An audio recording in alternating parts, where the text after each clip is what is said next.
භාවනාව කියන්නේ හුදෙක් මනස සංසුන් කිරීම පමණක් නෙවෙයි.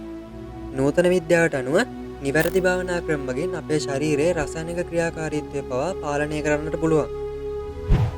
මේ මනස සහ කය අතර පවතින ඍජු සම්බන්ධය පෙන්වා දෙන ඉතා වැදගත් සංසිද්ධියක්. භාවනාවේ ප්‍රධානතම කාර්යය වෙන්නේ ආතති හෝමෝනය පාලනය කිරීම. අප ආතතියටපත් වූ විට ශරීරය මගින් කෝටිසෝල් සහ ඇඩ්‍රිනලින් හෝමෝනය නිපදවනවා. දිගු කාලීනව කෝටිසෝල් මට්ටම ඉහළ යාම රුධිර පීඩනය, සීනි මට්ටම සහ ප්‍රතිශක්තිකරණය දුර්වල කරනවා. ස්ථිර භාවනා පුහුණුව තුළින් මොළයේ ඇති ආතතියට ප්‍රතිචාර දක්වන කොටසේවත් ඇමිග්ඩලාගේ ක්‍රියාකාරීත්වය සංසුන් වෙලා කෝටිසෝල් නිපදවීම ස්වභාවිකවම අඩු වෙනවා. භාවනා කරන විට මොළයේ ක්‍රියාකාරීත්වය වෙනස් වෙනවා.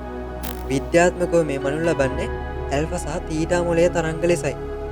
මේ සංසුන් තත්ත්වයේදී මොළය මගින් සෙරටොනින් වැනි සතුට හා යහපත් මානසිකත්වයට බලපාන ස්නායු සම්ප්‍රේෂක නිපදවීමේ වේගය ඉහළ යනවා. එමෙන්ම වේදනා පාලනය කරන එන්ඩෝෆින් නිපදවීම වැඩිවන බවටද සාක්ෂි තියෙනවා. ශරීරයේ රසායනික ක්‍රියා පාලනය කිරීමේ තවත් ප්‍රතිඵලයක් තමයි ප්‍රතිශක්තිකරණ පද්ධතිය ශක්තිමත් වීම.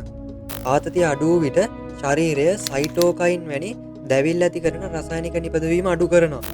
මෙම දැවිල්ල අඩුවීම නිසා හෘද රෝග සහ දියවැඩියා වැනි රෝගී තත්ත්ව ඇතිවීමේ අවදානම ස්වභාවිකවම අඩු වෙනවා.